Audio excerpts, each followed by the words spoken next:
what we're going to do today is I'm going to read the short chapter on budgeting from my book, and then we're going to visit about a few of the sort of things that have occurred to me over the years.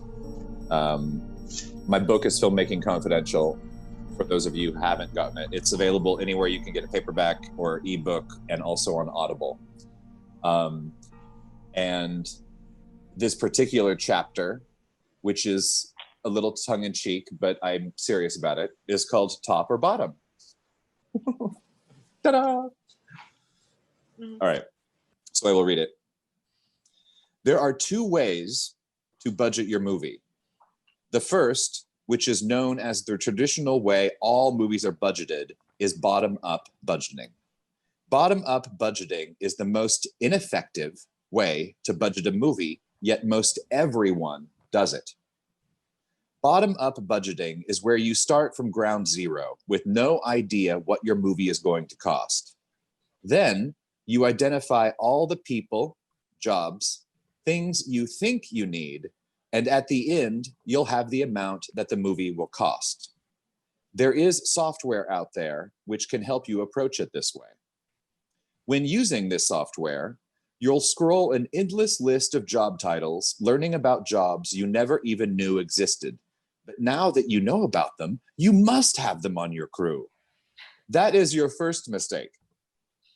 A script supervisor would be great. $1,000 per day is a bit much, so you plop in $500 per day. Then you'll go to the next job, plop in a new amount, and so on. At the end, the software will tally up all the jobs and expenses, and voila, you discover the budget for your movie is $2,450,000. Now you're faced with the unlikelihood of raising that kind of money, which if you can do it, great. By all means, have at it. Chances are it simply isn't going to happen. You might raise a fifth of that or even less, but $2 million? I prefer to budget a movie using a top-down approach. This is where you start with an amount you think you can raise and deduct items you know you can afford and do away with the items you can't or don't need. Say we believe we can raise $175,000 to produce the movie. Or let's say we already have raised $130,000 and we're not sure that's enough. I'm here to tell you that $130,000 is more than enough, and here's how you'll do it. First, identify the items you must have, not things you think you need. You don't need a script supervisor. Anybody on your crew can do it, since the job is required only when cameras are rolling. If you're making a film that requires visual effects or special effects makeup, those items are mandatory. So write those down and subtract their cost. Let's say $12,500. Now you only have $117,500 remaining in your budget. Next up, 15 people on your cast and crew. Let's say you'll shoot for 2 6-day weeks and pay everyone $200 per day. Subtract $36,000. Now you only have $81,500 remaining. Can you get some of those people to work for deferred pay or points? If so, you can add $10,500 back into your budget. Need to fly them anywhere? Subtract those costs. Or find out if you can find someone who might donate their airline miles in exchange for a free ticket and add those costs back in. Hopefully you'll understand where I'm going with this. I'm thinking about expenses as if I were using a debit card, not a credit card. I understand the general public would rather use a credit card instead of a debit card. The traps of buy now, figure out how to pay for it later are easy to fall into. But those people are usually in debt. By handling your budget in the top-down approach, you'll know exactly how much money you have and can make realistic decisions on what you can afford and what you can't, which will keep your movie on budget and you won't waste a cent. So that's the chapter from Filmmaking Confidential about how I approach budgeting. And the one thing that I really just want to sort of start out with is to really imprint this concept, which is flipping the way that budgeting is traditionally done. So if you hire someone to take your script and to budget it, they will use the bottom-up approach without thinking about anything. And whatever you spend to hire them to do this, when they deliver your budget to you, it will be a lot more than the truth of your budget is.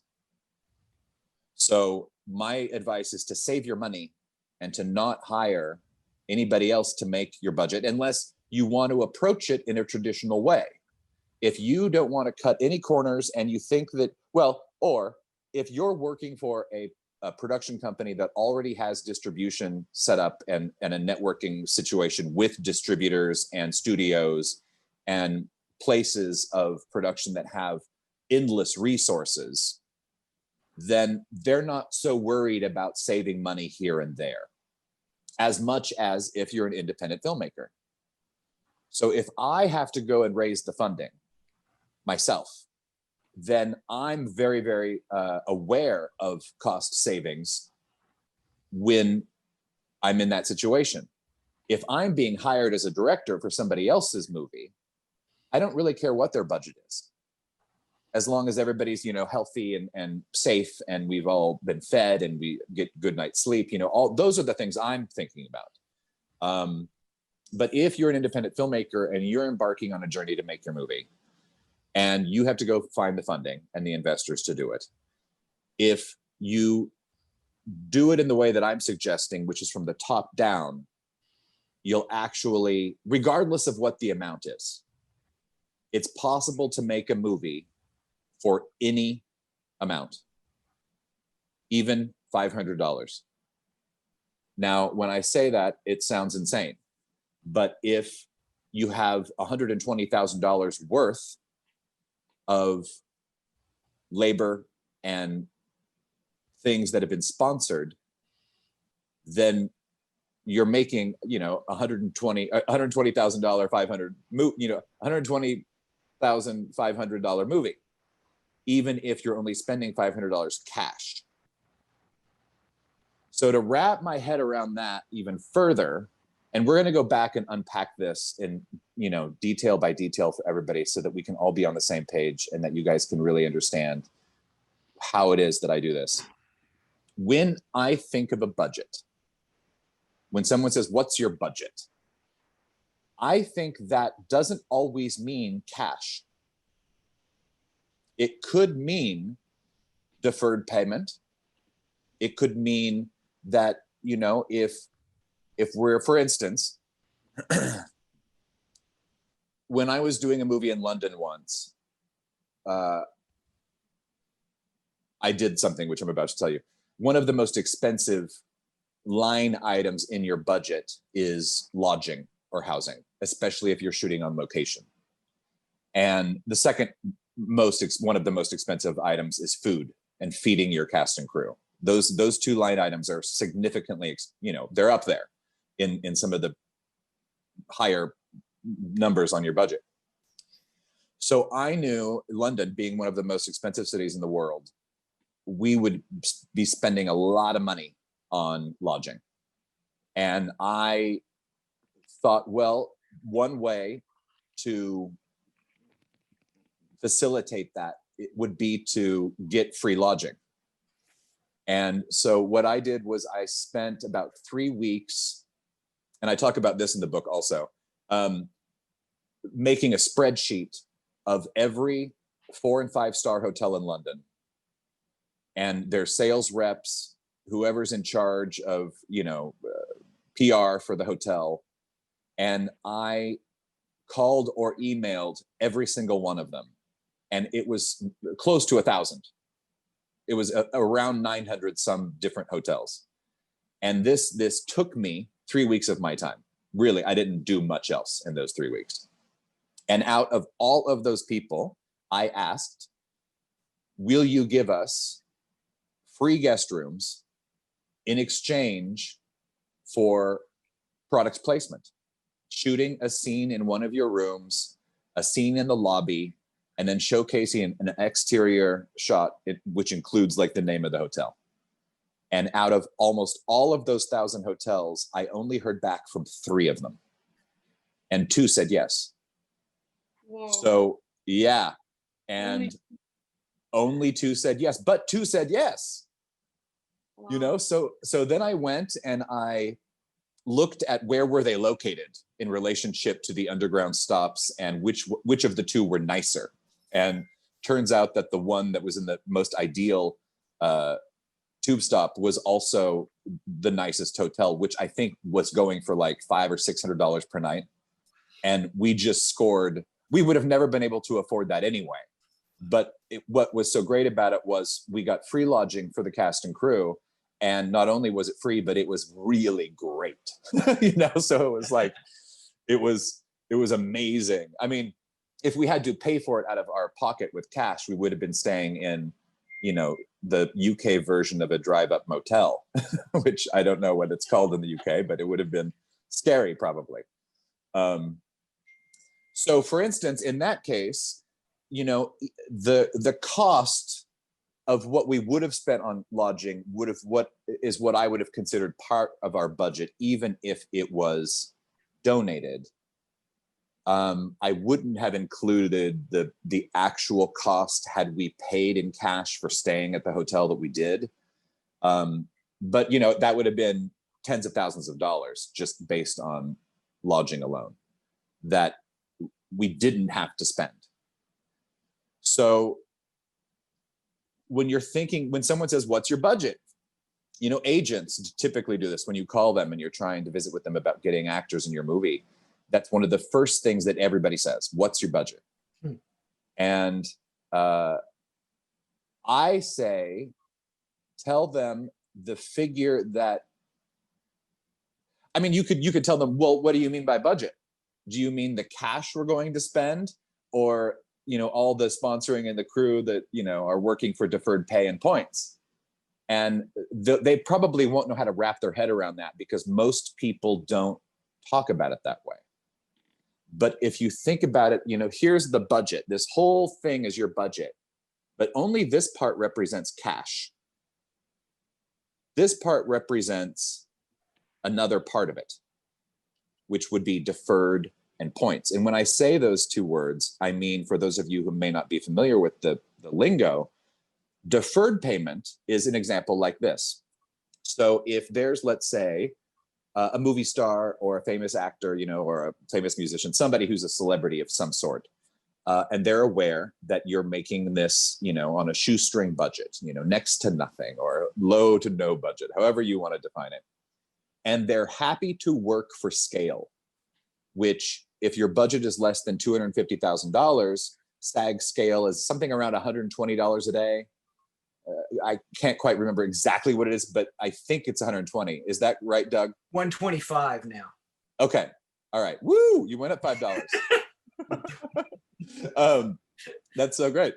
So if somebody's working for $125 a day and they've agreed to do that, you might also have, especially if they're, you know, a celebrity, because that's going to help you sell your film and license it. You might also have a $10,000 or it could be $20,000, whatever it is, in deferred pay, which would be paid to them when you're licensing and selling your movie. So at the end of the day, when you've licensed and sold your movie, they would have walked away making all of that, the deferred pay and their daily scale pay. So, you know, $25,000 or something, which if you had the $25,000 cash, you could have offered that to them at the beginning. But if they understand that it's a low budget film and you don't have the cash on hand, they might be willing to do something like that. And in my experience, they have. And a lot of the more famous people that I've worked with have agreed to work under those conditions. And typically in those, what I would call those conditions would be most favored nations, meaning that everybody on the crew and cast, no one is making any more or less than anybody else. Everybody's just getting, the scale pay for what is the bare bones minimum. And if you do that, you're still looking at spending, if you're going to have a 2 or 3 week shoot and your crew is medium sized, not even that big and not too small, that's going to cost, when you add in the equipment and food and housing, around $120,000. So it's going to be really, really difficult if you are paying people scale and a base minimum to make a film for any less than that. Now you can, because I have made films for less than that. But in order to do that, I'm looking at, let's say, my cinematographer, and I say, are you willing to take a deferred pay for either your labor or the camera package or the lighting package or whatever it is? And if he or she says yes, then I don't have to pay them that cash during the shoot, but that amount is still part of the budget. It's just going to be paid later. And a lot of films typically don't make money. And especially if it's a first timer and they're going into it and they haven't really thought about marketing, chances are whatever money you make while you're shooting the movie is probably all you're going to see. Now, in my case, because I've done this, I've made 17 features over the course of 23 years. And I've noticed, I have a track record on what types of movies are sold in what kinds of areas, or, French speaking Europe usually pays this amount, and then Germany pays about this amount. And Latin America, I could maybe get this much from it. I have an idea about what kinds of movies are licensed for what amounts. So when I'm, going into a new project, I have some data to show people. So it's more likely that I've given it some thought, so that if I'm asking someone to work for deferred payment, I'm pretty hopeful that they'll be able to make some of that, if not all of it, when the time comes. For first timers, I think it's a little riskier unless they have gone to the other side of it and thought about selling the movie. Now, I'm going to do a whole other talk on distribution and selling your movie, and I know we're jumping around a little bit today, but it's all to just get into perspective the concept of what is a budget, what makes up the DNA of a budget. It's not all cash. It includes sponsors, deferred payment, points. When I say the word points, for those of you who don't know what that means, it's, let's say, here's the payout schedule. You start with, you've just made your film for $70,000, let's say, and and that's cash. But if you add up all the deferred payment, your total cost was $150,000. If you add both the cash and the deferreds. So then you go into the marketing world and the market, and you license your movie around the globe to different territories and different countries, and it's being released, and each time you license it, you get paid something for the license fee. And then once you've reached $150,000, then at that point, everybody who had received deferred pay and your original investors who put up the money for the cash have been paid back. And it's from that point forward that is all sort of, profit is where you would identify points.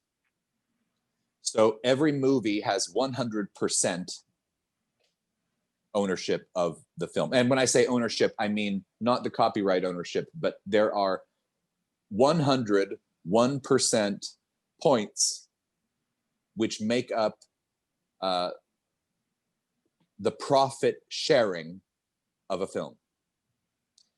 typically, you would take 50% to allocate towards production company, investors, the people who put the cash together and made it happen.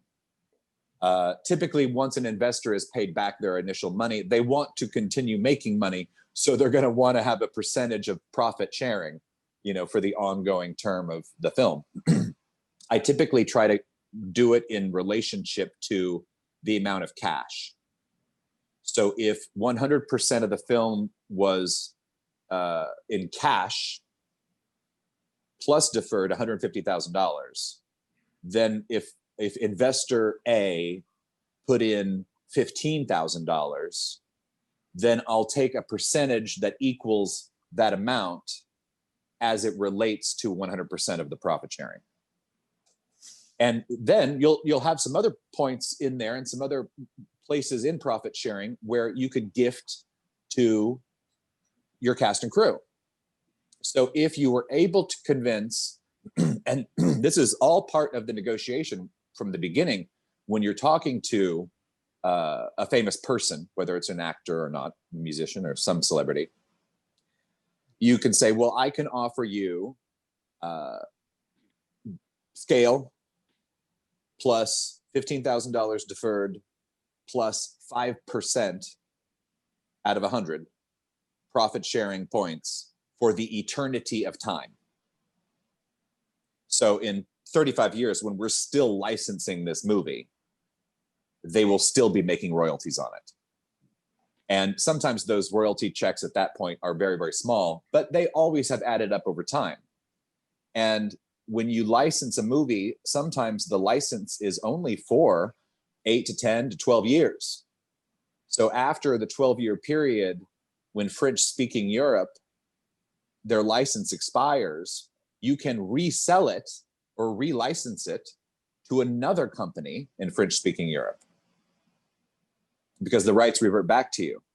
So this goes on for every 12 years or however long the license fee lasts for the rest of time. So anyway, going back, well, before I go back to start at base one, did I go through all of that too quickly? Does anybody have any question about any part of that didn't make sense? Yes. Steve, my question is, when you do all this, obviously you did 17 films, which is a lot.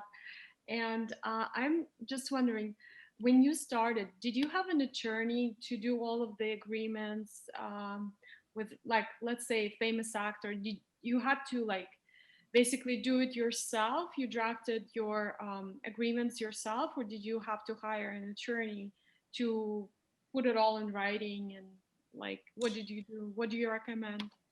Well, for my first film, because I hadn't had much experience,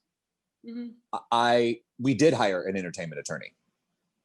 And because we didn't know otherwise. I mean, I think that if it's an independent film, any attorney in any field could make up an agreement. And in fact, there are probably lots of agreements and templates online that work just as well.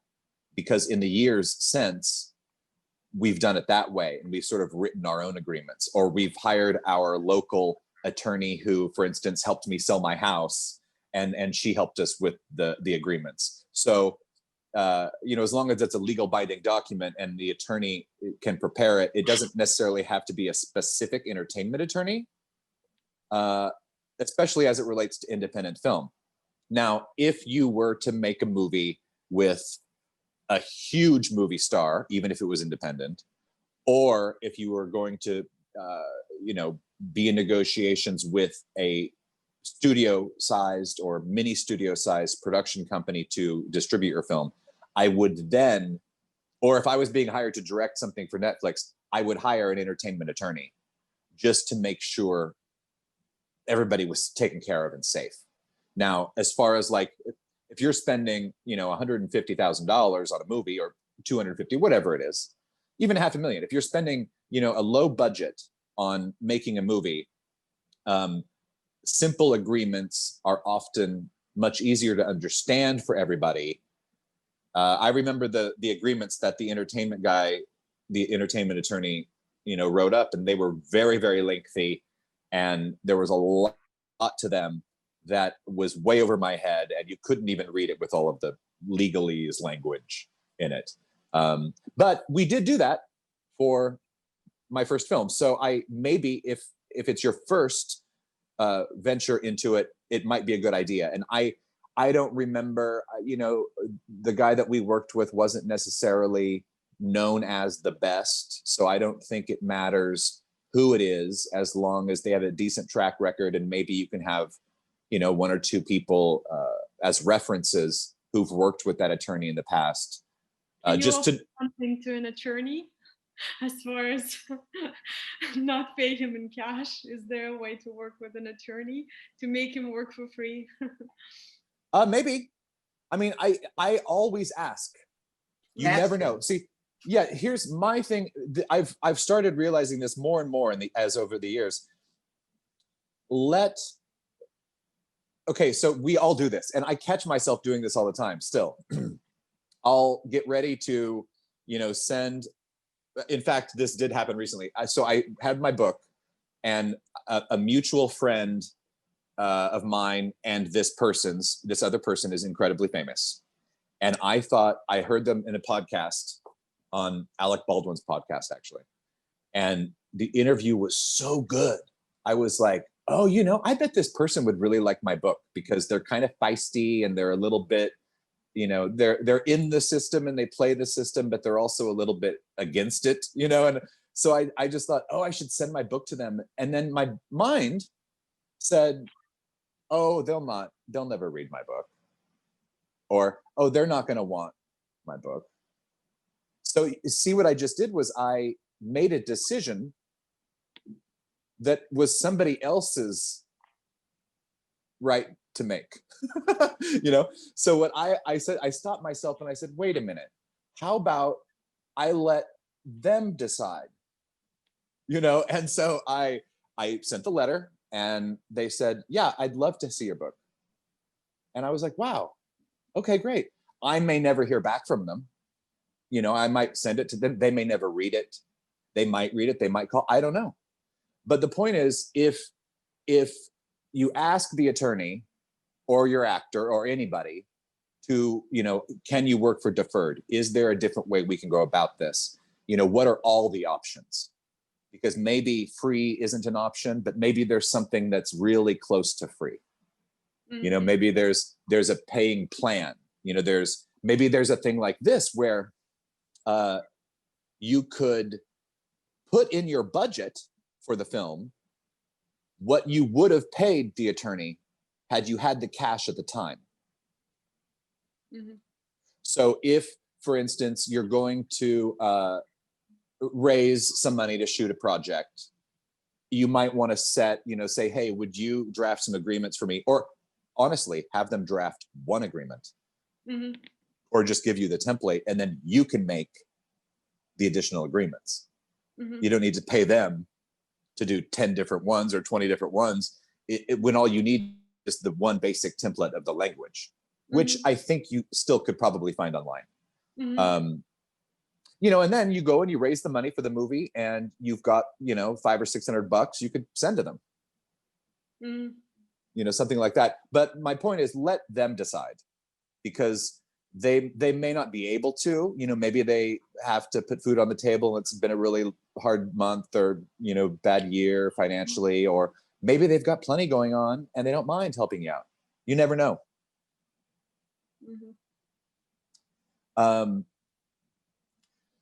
But does everybody sort of understand what I mean about, the budget of a film? The number of a budget doesn't always mean cash. Yes, understand. Okay, great.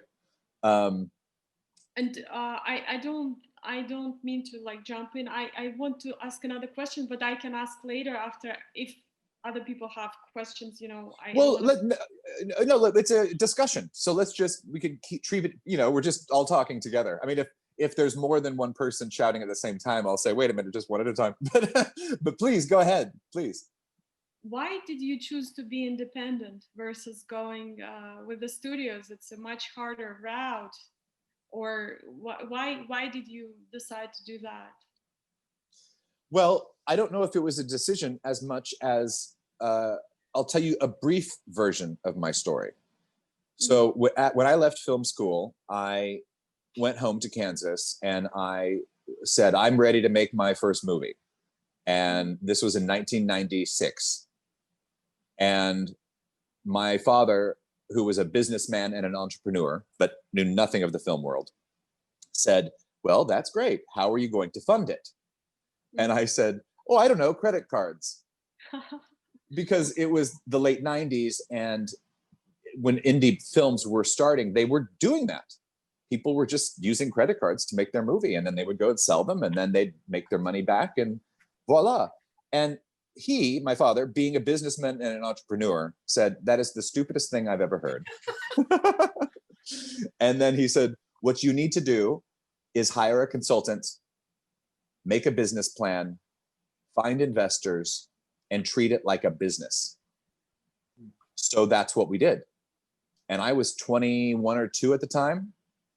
And by having the guidance of my college mentor, who became my film consultant, Eric Sherman, who has passed away since then, guided me through the process. And we made a business plan together. We went and we found investors. We made the film. Hire a consultant, then make a business plan, and then look for investors. Yeah, and treat it like a business. No matter, just because it's film and people think it's art, it's really no different than if you're opening a restaurant or an art you know, exactly, same. And so then we did that, and then that movie went to the Cannes Film Festival, and we licensed it across the entire planet. What was the name of it? What was the name of your first movie? It was called Pep Squad. Pep Squad? Pep Squad, yes. And if you go to stevebalderson.com, there's a link to my film's okay, cool. production company's website, so you can see all about all the films that I've made since then. So basically, because that model worked, when it was time for my second film, I just repeated the process. So I just made a business plan, I found investors, I made my movie, and then that movie ended up on Roger Ebert's list of the best films that year. Whoa. So how much did it cost for you to hire a film consultant? How much did you pay for that? You know, and I don't. Where did you find him? Well, he was my professor in film school. Oh, wow. And so and he did some workshops, he taught workshops. I mean, I'm a film consultant and I also do workshops from time to time, but I found out because when I was in his class at the university, I overheard him talking about a workshop he was doing on screenwriting. And so I joined and went to it. And when I was there, you know, we began a friendship. You know, I didn't hire him I mean, I knew him for 2 or 3 years before this. So I knew he was in the position to help me as a consultant. I just, I didn't approach him for that though. I mean, I don't remember what we paid him. I mean, it's anywhere from, I mean, it could have even been $1,000 a day, but we didn't work with him every day. You know? Can you tell me, have you only like, if I'm looking into making a drama series and I want to shoot just one series, right? So could I, for example, hire a consultant, let's say, you know, like hire you and you budget for just that one series? Yeah, like, I mean, instead of just budgeting for whatever, you know, so many episodes, which I don't know how many it will be, I just want to start with one. You mean like one, like the pilot, or like a mini series? Yeah, like a pilot episode. I just want to start with a pilot episode. Yes, but then I'd go back to the story in my book and say, how much money do you think you can put together or raise in cash for that pilot episode? Mm-hmm. I would approach it in the reverse. I would reverse engineer it. So if you could put your hands on $50,000 cash, then I'm here to tell you that's probably more than enough to make your pilot. You could probably make it for less than that, but it just depends on what the resources are. My problem is that I don't know how much to ask. That's why I need to hire a film consultant, and I need to make a business plan. That's my problem, because how can I ask? I don't know how much to ask for. So yes, what I would do is first research online to see if you can't find an existing budget top sheet for other pilots that have been produced, whether or not they were ever picked up by a studio or a platform. Sometimes you'll find, the budget top sheet is basically all you need just to wrap your head around it. But I will tell you that all of those budgets were probably made using the bottom up budgeting strategy. And it's more effective to do top down. So if you, because you're new to the field, if you look at the budget top sheet and it says camera $12,000, cinematographer $10,000, editor $8,000, etc., you may not know that that's not the set in stone truth. Those numbers aren't, they can be anything. So, yes. I got a question. Do you include yourself in the top-down budget, even though you may not pay yourself? Is that included, or do you pay?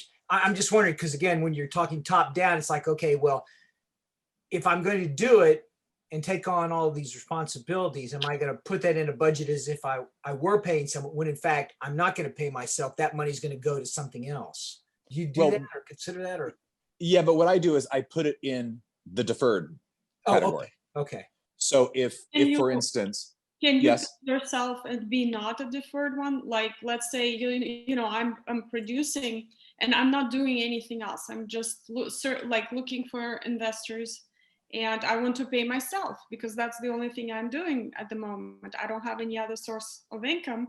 So can I include myself as like an executive, or well, not executive producer, but like, I don't know, like just a producer? Like, the short answer is yes. Now, here's the other piece of advice I would give you. When you are approaching investors, well, okay, I'm going to segue something here, because there's a workshop that I teach called How to Find Investors for Filmmakers and Any Entrepreneur. And it's on my website, stevebalderson.com. I tell you how to find them, where to find them, who they are. In the course of 23 years, I have found there are 5 categories of film investors. And I have titles for all of them, and I explain them all. And I've found them over the course of time. Only one of them is concerned about making their money back. The other 4 are not. And that's really, really important to think about and to know about. And when you're approaching these people, one of the things that I did early on for my first 4 or 5 features was I was able to secure the investment by showing a good faith that I was not paying myself. Because I felt like if I was going to ask this person to put in their money, they're making a contribution. They often would say, "What's your contribution?" Mhm. That's why I asked the question, because it seems like that's the commitment that you're offering is like, I'm not paying myself because my expertise, time, and energy is this much money, but I'm deferring it, like you said. So that's why I asked, because it seemed like Right. that would be the reputable thing to do in terms of approaching someone for putting in hard cash. Exactly. Now, if the that's not part of the talk. You know, if someone says, yes, here's $100,000 for your pilot, then you can do with that $100,000 whatever you like. I would say to be cautious of it. You know, don't be greedy. You know, but if you allocated, you know, if you were going to spend every day for a month on it, I don't think that it's unreasonable to request that 8,000, if not 10,000, of that $100,000 become part of the production, the producing, the creative producing line item budget. But again, if you're going to pay yourself $10,000, you've only got 90,000 left to make the thing. You could pay yourself $20,000, but then you've only got $60,000 left to produce the material. Yeah, that's understandable. So just, you know, think about that. So you never answered the question, why independent versus studio? Why? Because it worked. Oh, you think for you, right? For me, it worked. I did that for 20 years, making a feature and selling it and licensing it around the globe. And it never occurred to me how strange that was. But I can comment on her question, and that is Okay. that sometimes going the studio route can make the film so costly that it can't be profitable. That's also like doing like a SAG ULB, which is ultra low budget. It's nearly impossible to make a profit off of a SAG ULB because of all of their restrictions. For instance, the biggest restriction is you can't make money off of streaming, which is where a lot of our films today are going to be made.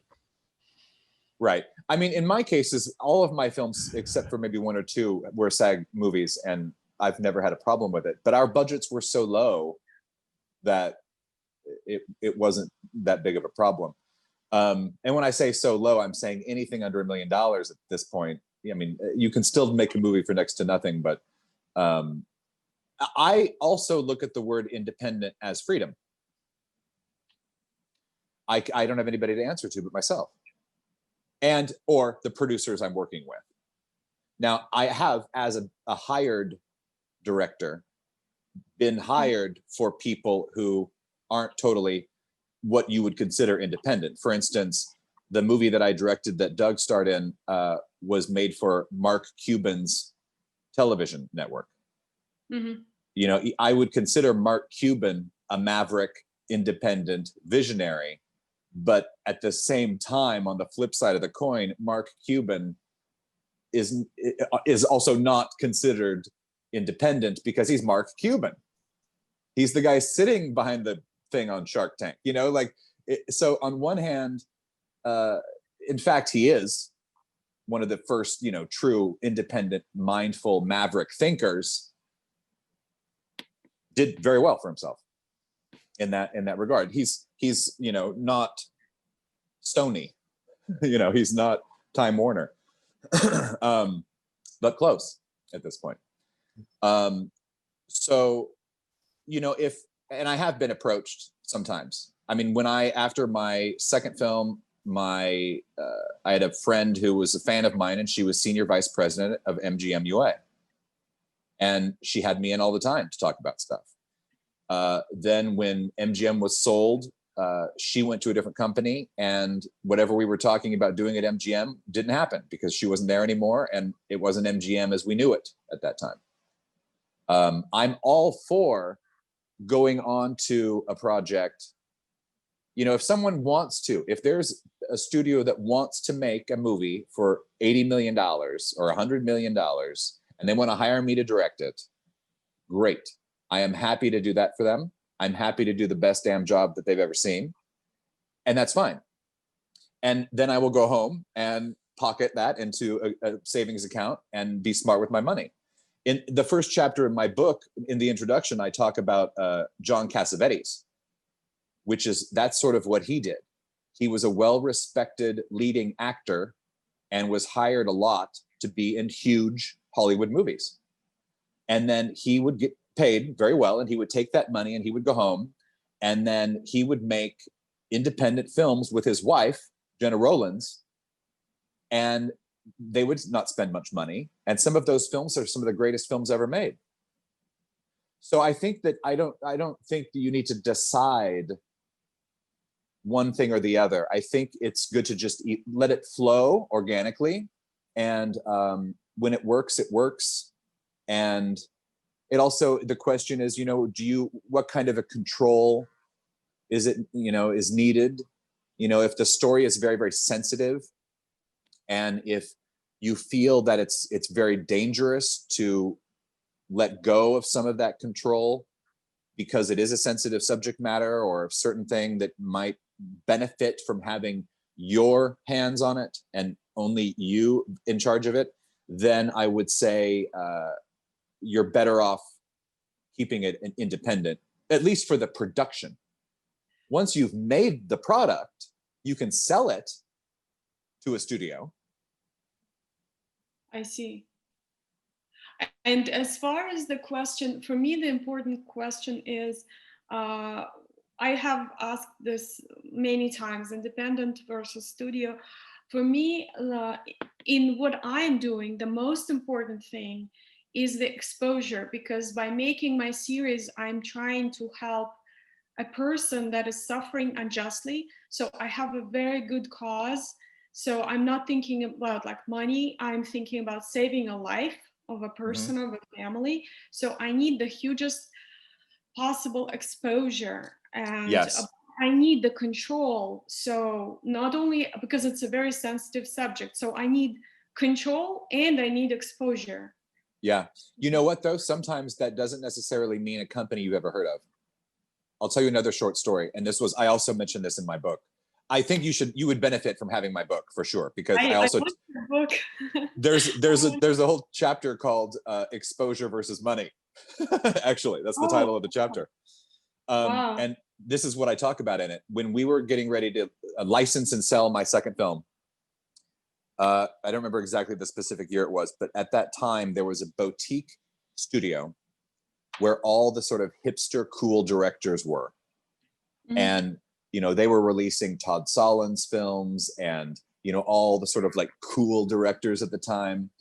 And so when they said they wanted to release my movie, I was through the roof. I was overjoyed because I was like, oh my God, I'm going to be with those guys. And their plan was to release like 50,000 units. And at that time it was DVD because there was no streaming or anything. And I thought, oh, okay, fine. And then there was a company we'd never heard of before who wanted to put out 220,000 units. And that was going to be everywhere. So we decided to go with that company that no one's ever heard of, because the truth is, when someone's watching your movie and they are emotionally impacted by your story about this life and this family, they don't remember the little words in the beginning of the credits or the logo of who released it. Even if another company has produced it and then you license it to Netflix, when you turn on the movie, you see the N and you see the Netflix, but that doesn't mean Netflix produced your movie. That just means they licensed it from you or from the production company.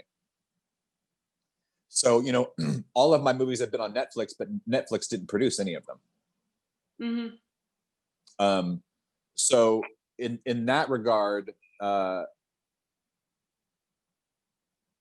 say twofold: check out the investing workshop about how to find investors, and feel free to email me anytime and I will help guide you through to where is the information. Because I think when you're just starting out, it's so easy to be misled by a Google search or, taking any sort of like classes, or you can be inundated with misinformation very, very easily, or traditional information. And sometimes traditional information is helpful, but a lot of times it isn't. And whenever I've tried to go down the traditional route to get a movie made or a project made, 3 years into that process, when there has been no progress, I decide I've had it. I'm just going to make it myself. I mean, we did that on my second film. I had Dennis Hopper, Debbie Harry, a bunch of other movie stars attached, and we went through the traditional route in Hollywood. And 3 years later, when it still had not happened, Wow. I decided we're going to raise our money and we're going to do it ourselves. And we did. 3 years. Oh my God. Yeah, A long I mean, it is. And there's another chapter in my book called Waiting to Work. And from what I've seen, all the executives that I've known are in a constant state of development, and they really don't have any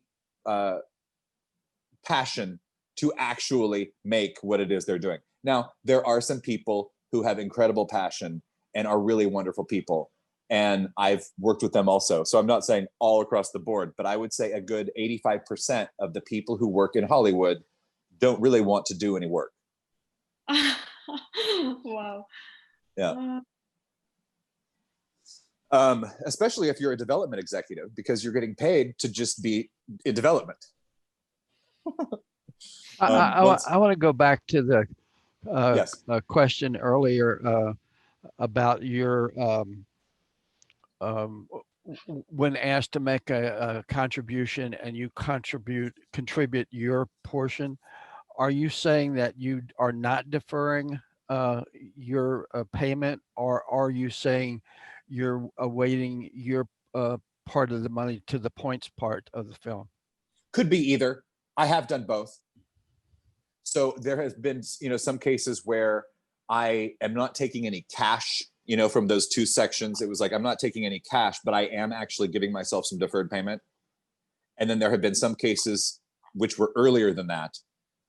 I mean, that's what I do now. Earlier, I didn't know I could do that, or I didn't know that was possible. So I would always say, "Oh no, I'm fine. I don't need any money. I'll just take points."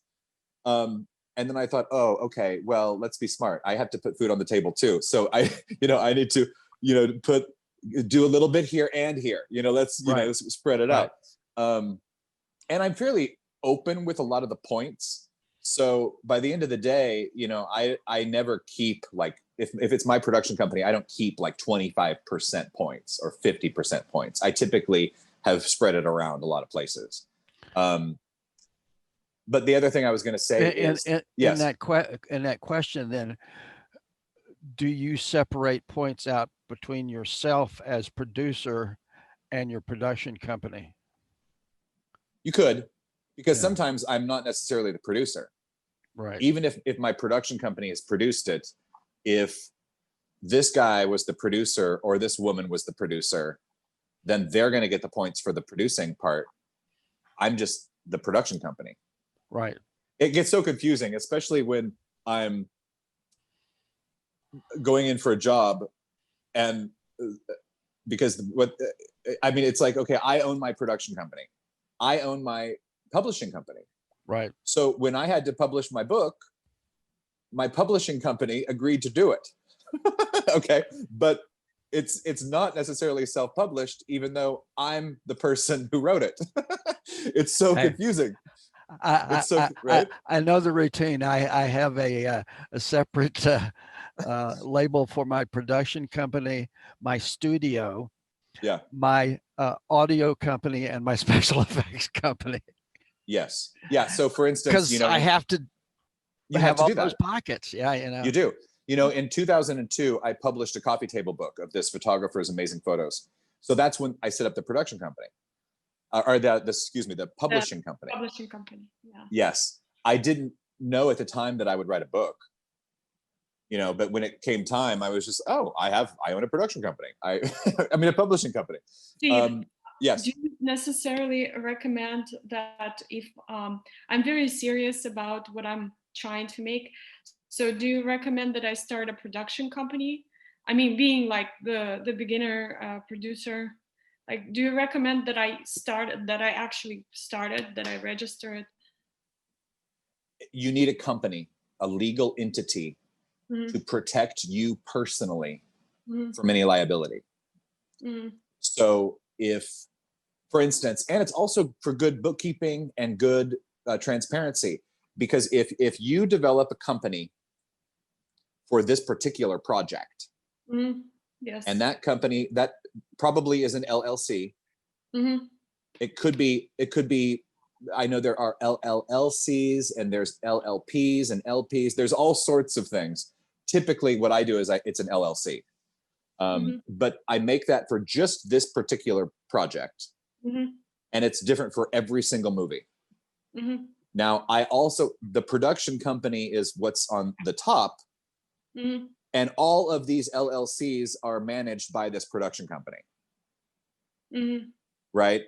But when it's time for, let's say, you want to audit the books from just this one project, it makes it so that when those books and records are dealt with, none of the other projects are involved, because it would be impossible to go through all the materials for all the projects. So it's good to just keep everything separate in its own casing. And I would seek guidance for that as well, to find out which one is best for you. The other piece of advice is, if you are a resident of any other state or country, it might make sense for you to establish your LLC there instead of in California. Now, it just depends. I would seek guidance and advice about this, but I do know that some of the restrictions and the fees associated with starting one in California are significantly more than in other places. Yeah, even going to Nevada is better than doing it in California. Yeah, Delaware used to be a huge one. Everyone was going to Delaware for their LLCs. Because interesting. Yeah. But is there since I'm a resident of California, so obviously, are there any bonuses for me as a filmmaker to register my LLC in California? Maybe there are some bonuses. Maybe I would ask someone, because I have my production company is registered in Kansas, so I'm not familiar with what's going on in that way. I'll tell you a big negative in California right up front, and that is California will collect tax from you, no matter if you have any money or not, made or not. They have a certain amount of tax. I think the minimum is $900. Whether they collect it off the top before you ever even try to make any money. As soon as you got the don't make money, you still owe for owe them use to work in this state, to be registered in the state. It costs $900. Exactly. So that's you're going out, no matter if you don't do anything next year and you're still in that 3-year trying to get together, you still owe them $900. Yep. Well, Regardless. thank you so much, Doug, and Friedolf, right? Friedolf. Yeah. Thank you so much. Yeah, I appreciate. We have gone over an hour, but I love talking to everybody. Everybody seems so passionate. So we could take a couple more questions or a couple more topics. I just want to make sure that there are tons of other topics that we're going to be talking about over the coming weeks. So I would encourage all of you to come back for those as well, because I'm going to try to identify and unpack that one piece. And I know budgeting is difficult, because in order to wrap your head around the budgeting, you have to also think about a little bit of the distribution, a little bit of the marketing, how much money are you coming back with? If we're going to if we're going to produce a movie or a project that, and we haven't thought of who's going to be in it, or basically, I'm going to reverse engineer it this way. If I think I can make $300,000 in licensing and distribution payments over the course of 20 or 30 years, I really should not make or produce that project for more than $100,000. So if I think that I'm only going to make $100,000 in licensing fees, I probably ought not to spend more than $50,000 if I want to keep sustaining and growing and able to do things.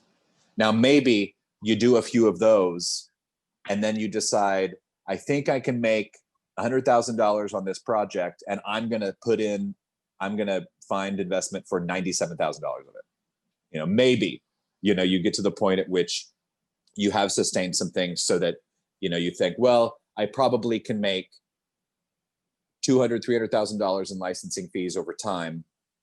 I'll just make the budget $300,000. But my advice would be to spend half as much as what you think you're going to make. Mm-hmm. Just, you don't have to, but that's just my advice. The other, it's like when you're making up a budget fee, a budget total, a number for your film, people always forget about marketing and the hiring of the PR person, or what it's going to cost to submit it to film festivals, or, how much is a screening room rental fee when you're trying to get a buyer interested. All these sorts of things probably are 20% of that number. So if you're going to find $100,000 and you're going to pay $5,000 to the consultant, you're going to pay yourself $10,000 or $15,000, and you deduct, another $15,000 for marketing and PR afterwards, you've already spent. You've got about $60,000 left. You mentioned something in the book about the EQ and other things that aren't usually considered and that are required now, or something. I just remember you mentioning that in the book about the on the back deliverables. Yeah, the deliverables that sometime or one time were considered or paid for by the company, but now aren't. And that's a whole nother fee, right? Yeah, the deliverables used to be terrible. I mean, they used to cost tens of thousands of dollars to make the HD cams on all these things, and they wanted this and this and this. Now you can deliver, the HD 4 or 6K final version of your film with or without subtitles, and that's all they need. Because then they can take that and make whatever sort of thing they need out of it. But back in the day, you had to pay for all of these different tapes and sort of things to be made. I just remember in the book that sounded like, oh my gosh, all those extra things you haven't considered that were required. Yeah, and a lot of times people don't think about all that. I mean, before a person is going to, now in this case, Liuba's project sounds amazing because it's about a person and it's a passion and it's a, it's coming from the heart. It's not necessarily a fictional story. If I were going to tell a fictional story, and let's say I've written the screenplay and it's all I've made up. Typically, no one thinks about who's going to watch this movie, who's going to buy this movie, right? Who is your target market?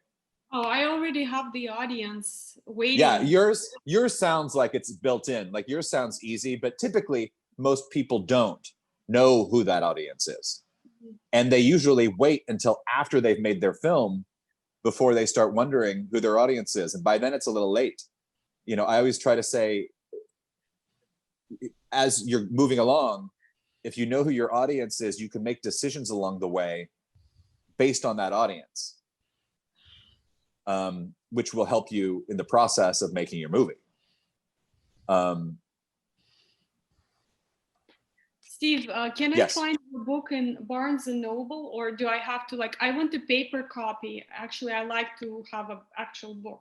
So yeah, you can order the paperback is at Amazon and Barnes and Noble. Amazon's got it. Yeah. Amazon. Okay. Yeah. And it feels really good. When you get it, it feels like butter. I mean, when I first got it, I was like, oh, it feels so good. And then I just kept like feeling it. And That helps. it's a weird, I don't know how to describe it, because I have another book here by this guy who's a really great short story writer, and his cover is similar. It's the same sort of texture, but very seldom have I ever seen that. And when I got it, I was so excited. And it's a good size. You know, it's a nice, you can put it in your bag and it doesn't take up much space. I mean, his book is smaller than mine, but not by much.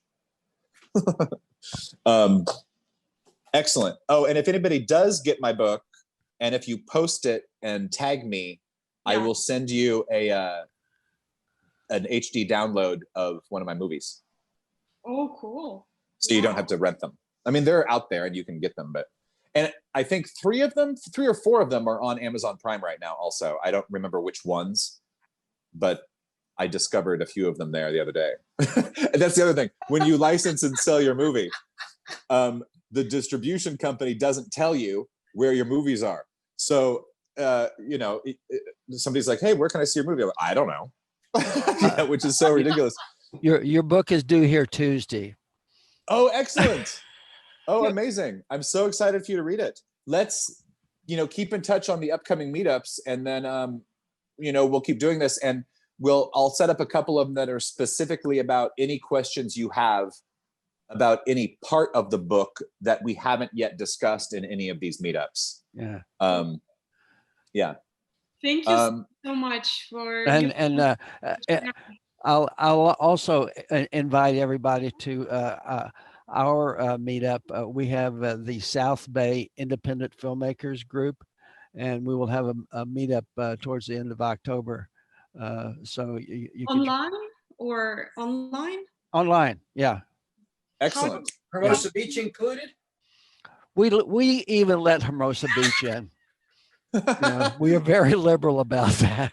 So how do we get an invitation, Friedhof? Like, how do we get invited? The easiest way is to go to the meetup, South Bay Independent Filmmakers, and join the meeting. That way you'll get the link, because I don't put the link on the announcement of the meetup because of trolls. Yeah. Uh-huh. So I was thinking that today when I was posting some stuff on Facebook, and I was just putting the link there, and I thought, you know, I'm just going to get a few people that I'm not going to want there. And I know that going, I already knew that. I know, there you are, Doug. No, I'm kidding. Excellent. Well, thank you all for being here. Does anybody else have any other questions before we go, or any comments? Sure, I got a quick one here. Yes. You mentioned getting the hotels to give you the rooms for free. I'm wondering, what incentive did they see? Was it because you had sufficient star power in your production? It's like, cool, we want to be part of that? Or in this particular case, they did it because they had just gotten out of a 3-year renovation. Okay. And nobody was staying there anyway. I mean, they were open, but they hadn't had their grand opening yet, and they used it as part of their PR. Got it. Okay. Now, since then, I did do a movie in Mexico and did the same thing, but I had, you know, a little bit higher names in that film, so that appealed to them. Whereas I think it's probably a case-by-case basis. I really do. I don't know why the other hotel said yes in London, but my hunch was it was probably either they had the space, they needed to put the bodies in there, or, you know, it was for some PR move on their part. Got it. Okay. Cool. Thanks. Yeah, absolutely. Thanks, Keith. Anybody else have anything before we go? You can always email me, stevebalderson.com, and I will be there to answer any questions or offer any advice I can. Steve, when's the next one? Next talk? Next talk, yes.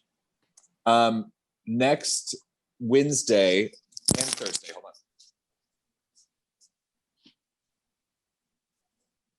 I didn't mean to drive him away. So next Wednesday is, do you need famous actors, and how to get them if you think you do. So that's the talk next Wednesday. And then on Thursday, and that's at 3 o'clock Pacific. And then on Thursday at 6 p.m. Pacific, I'm visiting with Amanda Dibert, who writes for television and movies and comics. And she and her wife have a table at Comic-Con every year and all these other amazing places. And she also does the writing for Al Gore's 24-hour summit that he does every year on climate change. Wow. And it's so interesting because it's live and she still has to write the script, and it's this massive, 3,000 page thing. And the year that they were in Paris, when the terrorist attacks happened in Paris and it went live, they were so far into the script that then she had to rewrite the live script at the moment. So wow. that we'll talk about that next Thursday, because it's a crazy story. It's a crazy story. That's 6 p.m., right? 6 p.m. on Thursday. And then the week after that, might be directing sex scenes. I can't remember, but I know next week is how to get and do you need famous movie stars in your movie. Okay, great. I'm gonna give you a teaser. The answer is no. that's my teaser for you for the big talk that we'll have next week. That's another one of those things that can bring your cost up, where it makes your film unprofitable. Totally. And that's what I say in my book. It's like,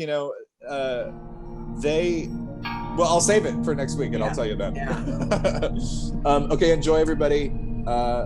Peace. Let me know if you need anything. Talk to you soon. See you soon.